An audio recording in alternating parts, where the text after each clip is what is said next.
Hello student, today I am going to explain you the remaining part human health and diseases.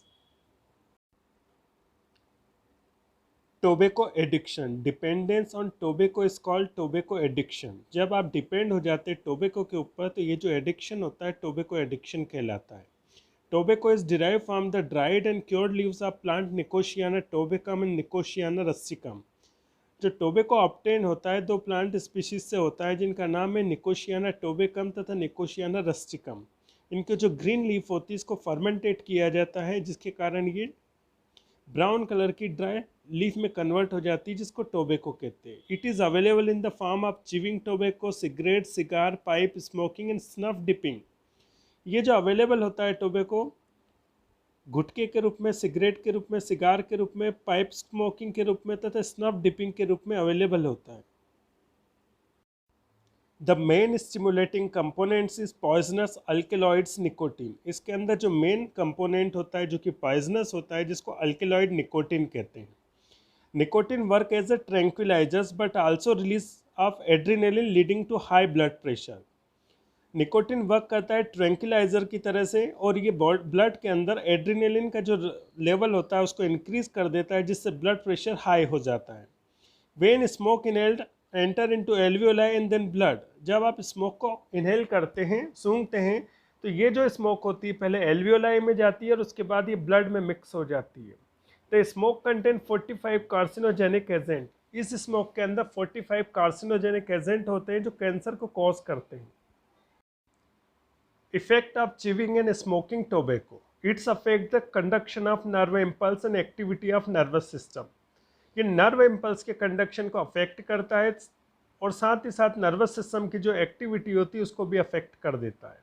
Nicotine stimulate the adrenaline level which cause the high blood pressure. Nicotine adrenaline का जो level होता है उसको बढ़ा देता है जिससे blood pressure high हो जाता है. Retarded the foetal growth in pregnant women. Pregnant women के अंदर जो चाइल्ड का डेवलपमेंट होता है वो रिटार्डेड हो जाता है, मतलब एबनॉर्मल डेवलपमेंट होता है. Smoke contain carbon monoxide which reduce the oxygen carrying capacity of blood. Smoke के अंदर कार्बन मोनोऑक्साइड होता है जो कि हीमोग्लोबिन के साथ एसोसिएट हो जाता है जिसके कारण हीमोग्लोबिन ऑक्सीजन को कैरी नहीं कर पाता है जिससे बॉडी के अंदर ऑक्सीजन की जो कमी हो जाती है. It stimulates the secretion of saliva and gastric juice. इसके अलावा सलाइवा तथा गैस्ट्रिक जूस के सिक्रेशन को स्टिमुलेट करता है जिससे बहुत अधिक क्वांटिटी में गैस्ट्रिक जूस सिक्रीट होता है जिसके कारण स्टमक की जो वॉल होती है उसमें अल्सर प्रोड्यूस हो जाते हैं. It's affect the activity of kidney. ये किडनी की एक्टिविटी को अफेक्ट करता है. Muscular and skeletal tissue becomes week. इसके कारण जो मस्कुलर तथा स्केलेटल टिश्यू होते हैं वो वीक, कमज़ोर हो जाते हैं. It reduce the immunity. आपका जो इम्यून पावर होता है वो रिड्यूस होने लगता है. इम्यूनिटी का जो पावर है धीरे धीरे कम होने लगता है due to the tobacco. Moral values and social responsibilities. The person suffering from the addiction also suffer many disease. ऐसा पर्सन जो एडिक्शन से सफ़र कर रहा है तो उसके अलावा उसमें बहुत सारी डिजीज़ होती है विच रिलेटेड टू एडिक्शन, जो कि रिलेटेड होती है एडिक्शन या व्यसन से. So that addicted person lose their mental balance. जिसके कारण जो एडिक्टेड पर्सन होता है उसका जो मेंटली बिहेवियर होता है, मेंटली डिस्टर्बेंस क्रिएट होता है. Therefore it is our duty and social responsibility that we should forbid them from the addiction and should try to rehabilitate them. जिसके कारण सामाजिक कर्तव्य हो जाता है कि ऐसे व्यक्ति को इस एडिक्शन की लत से मुक्ति दिलाई जाए. तो इसके लिए रिहेबलाइजेशन सेंटर, नशा मुक्ति केंद्र बनाए गए. The long term treatment of addicted require the behavioural training which enable the patient to make different and useful response to stimuli that led him and her drug taking. This is called rehabilitation. Rehabilitation की process में एक long term treatment दिया जाता है, उसके behaviour को देखा जाता है, साथ में उसकी काउंसलिंग की जाती है और कुछ स्टिमुलाई के प्रति उसका जो रिस्पांस होता है वो सभी देखा जाता है. और अगर धीरे धीरे उसको ड्रग नहीं दिया जाता है तो वो क्या रिस्पांस देता है, तो ये सब चीज़ें उसमें ऑब्जर्व की जाती है. तो इस सारी प्रोसेस को रिहेबलाइजेशन कहते हैं. Rehabilitation require the psychological and social therapy in the form of counselling by relative. Rehabilitation की प्रोसेस के अंदर साइकोलॉजिकल तथा सोशल थेरेपी दी जाती है और उनकी काउंसलिंग की जाती है उनके रिलेटिव्स के द्वारा, उनसे पूछा जाता है, friends and physicians also. They educate the patient about the ill effect of taking drugs and motivate them the total drug abstinence in the sympathetic manners. जो एडिक्टेड पर्सन होता है उसको बताया जाता है कि ड्रग्स लेने के क्या इल इफेक्ट होते हैं, तथा उसको मोटिवेट किया जाता है कि वो किस तरह से ड्रग को छोड़ सके। The counsellor should not criticise the patient for the past action. जो काउंसलर होता है वो एडिक्टेड पर्सन को क्रिटिसाइज नहीं करता है उसके पास के बिहेवियर के लिए, उसके साथ सिंपैथी से बिहेव करता है। The measure taken rehabilitate the drug dependent referred as a psychological therapy, और इस तरह की जो थेरेपी होती है उसको साइकोलॉजिकल थेरेपी कहते हैं। Vitamin administration, proper nutrition and restoration of electrolyte balance in proper hydration are necessary during the rehabilitation. Rehabilitation की जो प्रोसेस है उसमें प्रॉपर विटामिन दिया जाता है, प्रॉपर न्यूट्रिशन दिया जाता है, और बॉडी के अंदर जो इलेक्ट्रोलाइट का बैलेंस है उसको प्रॉपर किया जाता है, साथ में वाटर की क्वांटिटी भी प्रॉपर दी जाती है। This measure are aim to it process of the restoring the health damage by the drug abuse. ये सारी प्रोसेस इसलिए की जाती है क्योंकि ड्रग लेने के कारण उसकी बॉडी में जो इम्बैलेंस क्रिएट हुआ था उसको किसी तरह से फुलफिल किया जा सके। It has been noticed that of level of cyclic AMP suddenly rise in the brain in addicted who has enriched the drug। ऐसा भी नोटिस किया गया कि जो ड्रग एडिक्ट पर्सन होते हैं उनकी बॉडी के अंदर साइक्लिक AMP सडनली राइज हो जाता है। It increase the withdrawal symptom. और जब ड्रग एडिक्ट पर्सन को उस ड्रग से छुटकारा दिलाया जाता है तो उसमें बहुत सारे सिम्टम्स दिखाई देते हैं। उनमें एक ये सिम्टम्स होता है कि उसका जो साइक्लिक AMP होता है सडनली इंक्रीज हो जाता है। Vitamin C check the rise of CMP level. Vitamin C जो दिया जाता है वो चेक करता है साइक्लिक AMP के लेवल को। De addiction centres, there are many de addiction centre in India, just like Navjyoti Clinic situated in Delhi, Ashiana situated in Delhi, T.T. Ranganathan Clinic Research Foundation situated in Madras. Self-medication. Use of drug without suggestion of any recognized medical practitioner is called self-addiction. बिना doctor की सलाह के कोई drugs जब लिया जाता है, medicine ली जाती है तो उसको सेल्फ मेडिकेशन कहते हैं।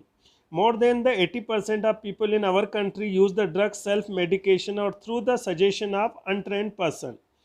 इंडिया के अंदर 80% ऐसे लोग होते हैं जो बिना डॉक्टर की सलाह के ड्रग्स लेते हैं या मेडिसिन लेते हैं। The so called doctor without any recognise medical degree, जिसके पास कोई मेडिकल डिग्री नहीं होती है। Sometimes self medication become the fatal और क्रिएट डेंजर इन लाइफ। कभी कभी ये सेल्फ मेडिकेशन जीवन के लिए खतरनाक होने लगता है। Therefore the tendency of self medication should be avoided. इसी कारण जो सेल्फ मेडिकेशन की जो टेंडेंसी होती है उसको अवॉइड करना चाहिए, उससे दूर रहना चाहिए। Harms and precautions of self medication.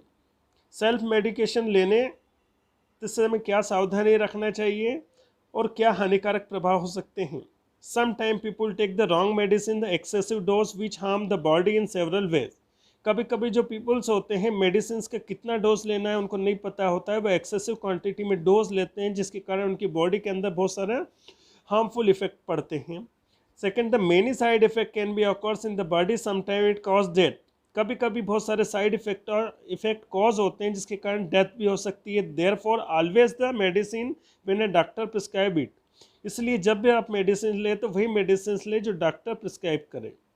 Doctor prescribe medicine after observing examining the symptoms of disease. Doctor जो मेडिसिन प्रिस्क्राइब करता है वो आपको एग्जामिन करने के बाद, ऑब्जर्व करने के बाद प्रिस्क्राइब करता है। They also decide the proper dose, therefore avoid the self medication. इसी कारण जो डॉक्टर जो मेडिसिन देता है वो प्रॉपर डोज में देता है, इसलिए सेल्फ मेडिकेशन को अवॉइड करना चाहिए। Next one, long term use of medicine to treat the disease also harmful. बहुत लंबे समय तक आप सेल्फ मेडिकेशन करते हैं, कोई मेडिसिन लेते हैं तो आपकी बॉडी के लिए हार्मफुल होता है। Therefore doctor always the change medicine after few time. कभी कभी डॉक्टर क्या होता है कुछ समय के बाद मेडिसिन को चेंज कर देते हैं ताकि उसका कोई साइड इफेक्ट ना हो। Indiscriminate use of drugs. जो ड्रग्स होता है उसका असामान्य रूप से यूज़ करना। द एक्सेसिव एडिक्टिव तथा indiscriminate use of drug and antibiotics without advice of doctor is called drug abuse. बिना डॉक्टर की सलाह से कोई ड्रग या एंटीबायोटिक को कंटिन्यूसली लेना उसको ड्रग एब्यूज कहते हैं, जिसके अंदर इंक्लूडेड होता है एंटीबायोटिक, एनाबॉलिक स्टेरॉइड तथा teratogens. First one, indiscriminate use of antibiotic. Antibiotic are organic compound which are obtain from micro organism. Antibiotic organic compound होता है जिसको प्राप्त किया जाता है माइक्रो ऑर्गेनिज्म से and which is use to inhibit the growth of another organism, और इसका यूज किया जाता है जो दूसरे ऑर्गेनिज्म है उसकी ग्रोथ को इनहिबिट करने में, जैसे पेनिसिलिन, स्ट्रेप्टोमाइसिन, क्लोरोफेनिकॉल तथा क्लोरोमाइसिटिन और टेट्रासाइक्लिन, ये सभी एंटीबायोटिक हैं। Side effect of antibiotics. Antibiotics are useful as well as harmful too. Antibiotic अपनी बॉडी के लिए यूजफुल तो है, लेकिन बहुत अधिक क्वांटिटी में अगर रॉन्ग डोज लिया जाता है तो बॉडी के लिए हार्मफुल हो जाती है।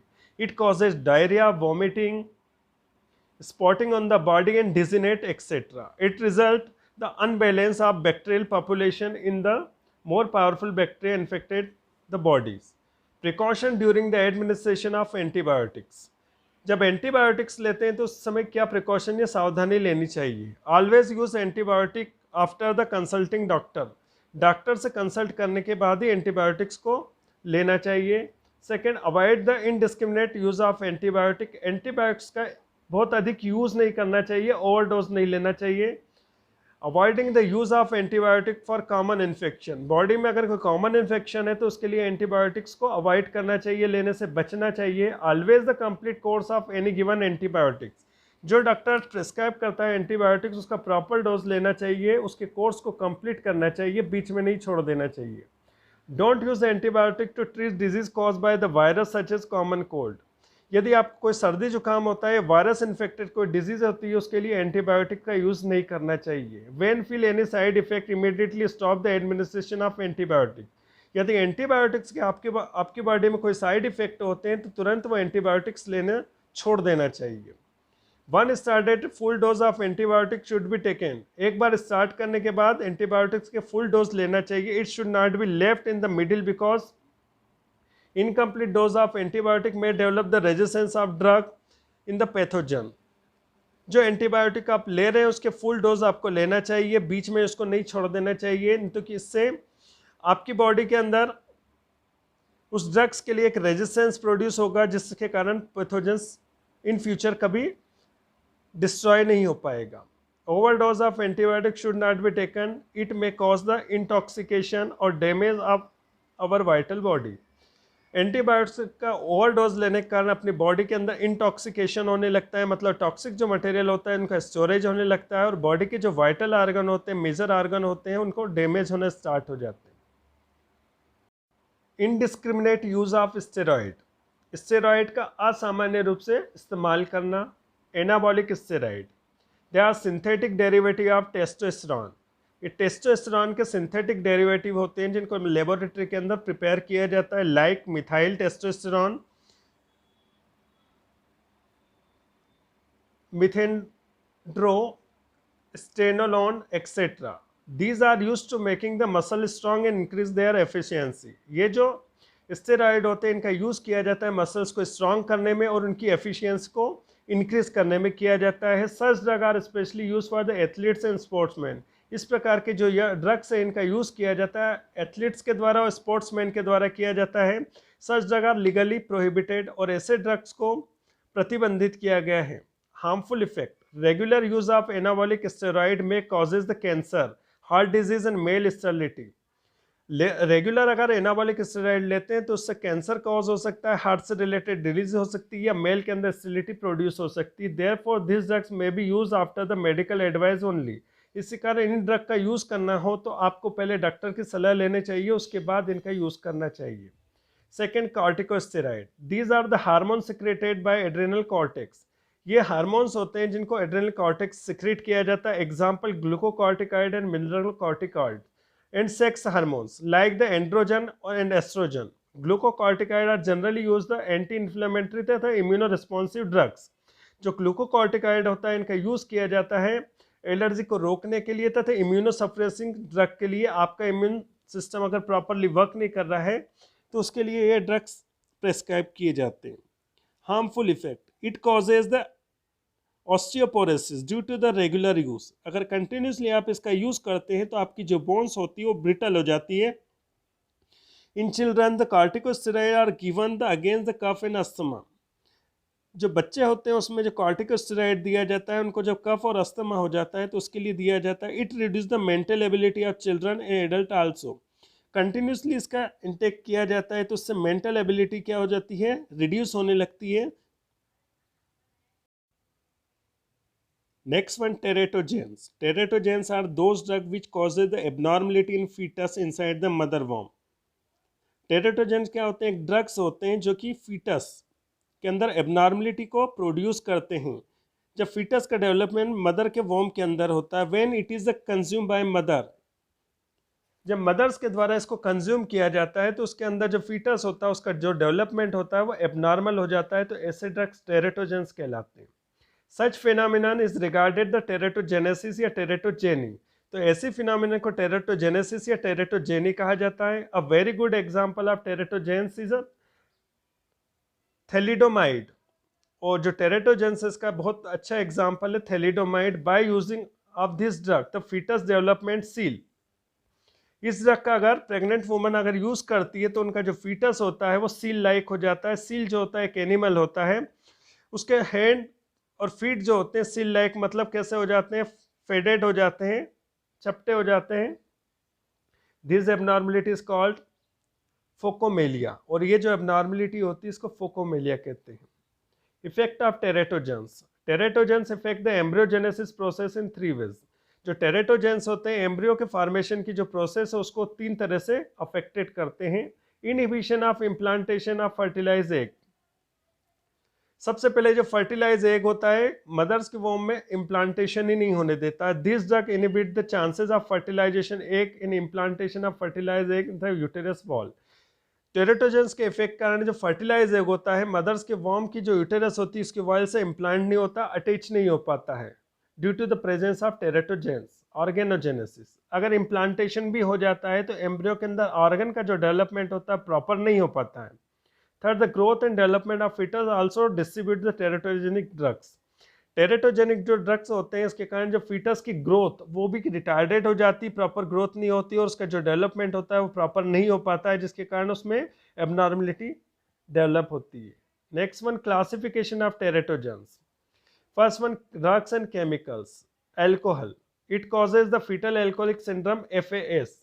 एल्कोहल को कंज्यूम करने के कारण जो foetal alcohol syndrome FAS produce होता है, in which newborn baby short in size, जिसके कारण जो बच्चा पैदा होता है वो साइज में छोटा होता है, उसको मायोपिया होता है, उसके जो लिप्स होते हैं वो कटे हुए होते हैं और उसका जो फेस होता है वो एबनॉर्मल होता है।